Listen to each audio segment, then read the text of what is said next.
Hello everyone, this है Jyoti Sharma Gandhi from immigration guru's. आज का ये टॉपिक है वो उन बच्चों के लिए है जो ऑस्ट्रेलिया में रिफ्यूज़ल लेने के बाद इस कंफ्यूजन में बैठे हैं कि अब क्या करें। हमारा फर्स्ट ड्रीम तो ऑस्ट्रेलिया था। ऑस्ट्रेलिया ने हमें वीज़ा रिफ्यूज़ल दे दी। क्या अब हमें इंडिया में रह के अपनी ग्रेजुएशन कंप्लीट करनी पड़ेगी, जिसके बाद अब हम अपना वीज़ा अप्लाई कर पाएंगे, या फिर हमें किसी अदर कंट्री के लिए रूट करना पड़ेगा? तो क्या करे का सबसे बढ़िया सोल्यूशन है न्यूजीलैंड।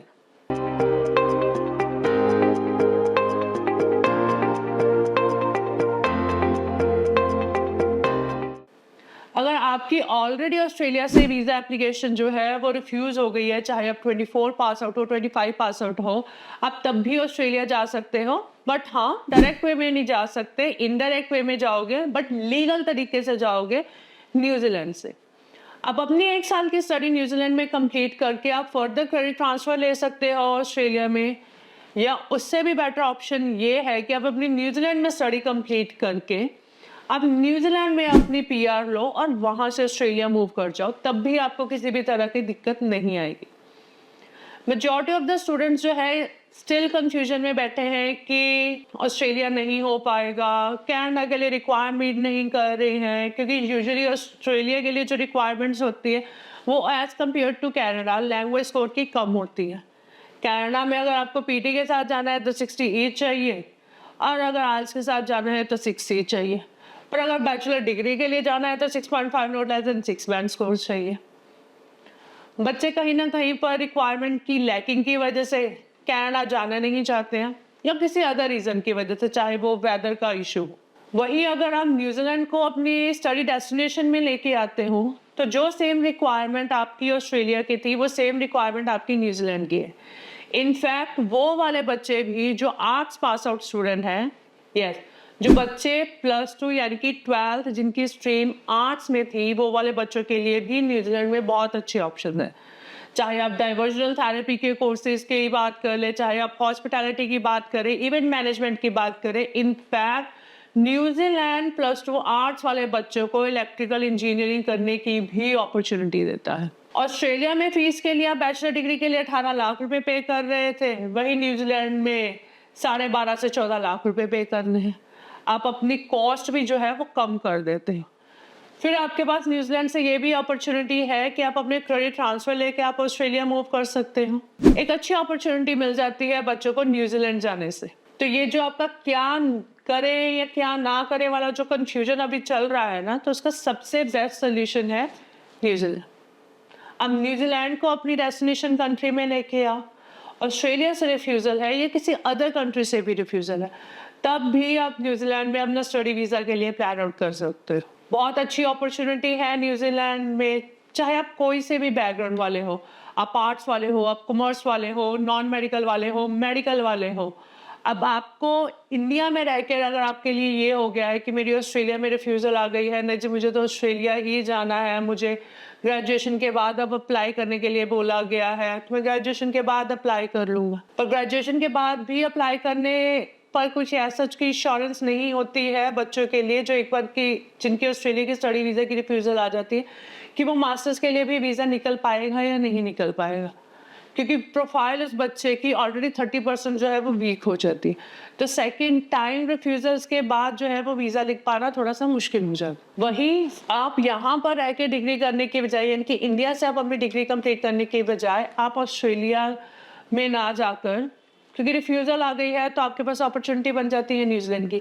दोनों कंट्री सेम एजुकेशन सिस्टम को फॉलो करते हैं, जिसकी वजह से बच्चे के लिए क्रेडिट ट्रांसफ़र ले पाना बहुत ईजी हो जाता है। क्रेडिट ट्रांसफ़र का मतलब ये नहीं होता है बच्चों के लिए कि भाई अब हमें फर्स्ट ईयर से ही दोबारा पढ़ना पड़ेगा, शायद वो हमारा गैप कवर करने के लिए है, नहीं। क्रेडिट ट्रांसफ़र का मतलब ये आ जाता है कि अगर आपने ऑलरेडी अपनी 1 साल की बैचलर्स डिग्री या 1 साल की मास्टर्स आपने न्यूजीलैंड में कंप्लीट कर ली है, आप उसके बाद फर्दर आप ऑस्ट्रेलिया के लिए जाना चाहते हो, तो आपने जितनी स्टडी आपने न्यूजीलैंड में करी है आपको उतने ही क्रेडिट ट्रांसफ़र मिल जाएंगे। बस वो डिपेंड करता है कि आपने न्यूजीलैंड में कौन सा कोर्स लिया है और आपने ऑस्ट्रेलिया में कौन से कोर्स के लिए जा रहे हो, तो उसके अकॉर्डिंगली आपके क्रेडिट्स जो है वो ट्रांसफ़र हो जाते हैं, जिसकी वजह से मेजॉरिटी ऑफ द चांसेस यही रहते हैं कि आप सेकेंड ईयर या थर्ड ईयर से अपनी स्टडी कंप्लीट कर पाओगे। बट इट डिपेंड्स कि आपने न्यूजीलैंड में रह के कितने टाइम की स्टडी जो है वो कंप्लीट करी। वहीं अगर मैं बात करूँ, अगर कोई मास्टर्स के लिए ऑस्ट्रेलिया लगा रहा था, पर उसकी वीज़ा एप्लीकेशन जो है रिफ्यूज़ हो गई है, तो उनके लिए अच्छी अपॉर्चुनिटी है न्यूज़ीलैंड। क्योंकि 1 साल की मास्टर्स डिग्री की अपॉर्चुनिटी देता है, प्लस आपके पास ऑप्शन है आप अपने डिपेंडेंट्स को भी साथ लेके जा सकते हो। डिपेंडेंट्स को साथ लेके जाने के लिए न्यूज़ीलैंड में किसी तरह के भी स्पाउस की क्वालिफ़िकेशन मैटर नहीं करती है। अगर आपके स्पाउस की 8th आप पास आउट है, 10th पास आउट है, 12th पास आउट हो, या आपने 10th के बाद कोई पॉलिटेक्निक डिप्लोमा करा हुआ है, तो एज सच न्यूज़ीलैंड में कोई भी रूल नहीं है कि स्पाउस की क्वालिफ़िकेशन भी है जो ग्रेजुएशन होनी चाहिए, आप सिर्फ तभी कर सकते हो। ऑस्ट्रेलिया में बच्चों के लिए टीचिंग प्रोफाइल के कोर्सेज इतने बेटर नहीं मिल पाते हैं। न्यूज़ीलैंड में आपके पास बहुत ही अच्छी अपॉर्चुनिटीज़ है। आप लेवल 8 के डिप्लोमास के लिए जाना चाहते हो, लेवल 9 के डिप्लोमास के लिए जाना चाहते हो, सॉरी, लेवल 9 की मास्टर्स डिग्री के लिए जाना चाहते हो, तब भी आपके पास ऑप्शन है, आप ले सकते हो। उस केस में भी आप न्यूज़ीलैंड में जो है वो आप अपनी फंडिंग ही सेव करोगे, अपनी फैमिली को साथ लेके आप वहाँ पे स्टडी भी कर पाओगे, वहाँ पे काम भी कर पाओगे, और वहाँ पे रह के आप सेटल भी हो जाओगे। ऑस्ट्रेलिया के कंपैरिजन में न्यूज़ीलैंड में आपको सेटल होने की जो अपॉर्चुनिटी है वो बहुत ही जल्दी मिल जाती है, तो जिसकी वजह से अगेन अब क्या करें वाला जो आपका कन्फ्यूजन है वो सॉर्टेड हो जाता है। अगर आपका न्यूज़ीलैंड से रिलेटेड या आप अपनी प्रोफाइल को असेस करवाना चाहते हो कि हाँ हम न्यूज़ीलैंड के लिए एलिजिबल है भी है या नहीं है, फंडिंग को कैसे सॉर्टेड कर सकते हैं, हमें वहाँ पर रह के किस तरह की अपॉर्चुनिटीज़ मिलेंगी, वेदर कैसा रहने वाला है, वहाँ पे जॉब एटमॉस्फेयर कैसा है, वहाँ पर रेसिज्म वगैरह का क्या इशू है, तो इस तरह के सारे आपके जो क्वेश्चन हैं उसका सोल्यूशन है इमिग्रेशन ब्यूरो। हम आपको वहाँ पर एडमिशन से लेके वीज़ा और वीज़ा से लेके वहाँ पर लैंड होने तक की हर तरह की सर्विसेज प्रोवाइड करते हैं, जिसकी वजह से आपका जो प्रोसेस है वो बड़ा ही स्मूथ हो जाता है। और सबसे बढ़िया बात, जिन बच्चों ने ऑस्ट्रेलिया के लिए वीज़ा एप्लीकेशन करा है, दे नो कि ऑस्ट्रेलिया में जो ट्यूशन डिपॉजिट्स वगैरह है वो बिफोर द वीज़ा पे हो जाती है। अब रिफ्यूज़ल के बाद रिफंड लेना is again a very hurdle. तो न्यूज़ीलैंड में अगर आप करते हो तो न्यूज़ीलैंड में आप रिफंड के प्रोसेस से भी बच जाते हो, क्योंकि न्यूज़ीलैंड में बिफोर द वीज़ा बच्चे को तो कुछ पे ही नहीं करना होता। अगर कुछ पे करना होता है तो वो लगते हैं सिर्फ और सिर्फ आपकी इमिग्रेशन फीस, आपका पुलिस क्लियरेंस सर्टिफिकेट और आपका मेडिकल। ये 3 चीज़ें आपको पे करनी है। उसके बाद जो भी अमाउंट आपको पे करना है वो आपका अप्रूवल आएगा, पहले इमिग्रेशन से आपका अप्रूवल आएगा, आपको अप्रूवल के बाद ही अमाउंट जो है वो पे करना होता है, और वो भी किसी कंसल्टेंट को पे नहीं करना होता है, आपको डायरेक्ट इंस्टीट्यूशन में पे करना होता है। जब आपका एक ऑफर लेटर आता है न्यूज़ीलैंड से, उसके ऊपर सारी की सारी बैंक अकाउंट डिटेल्स लिखी होती है, आपको कौन से बैंक में पे करनी है, आप डायरेक्ट अपने बैंक से जाके उस बैंक में ट्रांसफ़र करा सकते हो और एक स्विफ्ट कॉपी और एक रिसिप्ट दे सकते हो कि हाँ ये मैंने अपनी अमाउंट जो है वो मैंने पे कर दिया, फर्दर का प्रोसेस आप आगे कर लो। बहुत ही क्लीन, बहुत ही ईजी प्रोसेस है, सीओई का चक्कर नहीं है, कुछ भी नहीं है, जहाँ पर एडमिशन से लेके लॉजमेंट तक 3 महीने का प्रोसेस जो है वो न्यूज़ीलैंड में लग जाता है। एडमिशन से लेके लॉजमेंट तक का जो प्रोसेस है वो 3 महीने का है।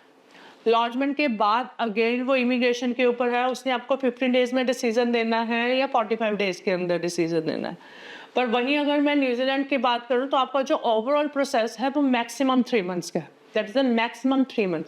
आपको अपना ऑफर लेटर लेना है और उसके बाद स्ट्रेट अवे में अपना लॉजमेंट का प्रोसेस जो है वो शुरू कर देना है। ऑफर लेटर के भी कोई चार्जेस नहीं रहते हैं, जिसकी वजह से जो एक्स्ट्रा कॉस्ट है आप उससे भी बच जाते हैं। आपने जो फंडिंग ऑस्ट्रेलिया में दिखाई थी आप सेम फंडिंग न्यूजीलैंड में दिखा सकते हो। अगर आपने ऑस्ट्रेलिया में फीस पे कर दी थी, अब वो फीस वापस आ रही है, आप हमारे पास उसका भी सोल्यूशन है, आप उसको कैसे यूटिलाइज कर सकते हो। आपको ये सोचने की बजाय कि हाँ मुझे ऑस्ट्रेलिया जाना था बट नहीं हो पाएगा, सो डोंट फील टेंस। अब हमारे ऑफिस में विजिट करो, आप हमारे दिए गए नंबर्स के ऊपर कॉल करके आप अपने न्यूजीलैंड की जो क्वेरी है आप अपने घर बैठे भी सॉर्टेड करा सकते हो।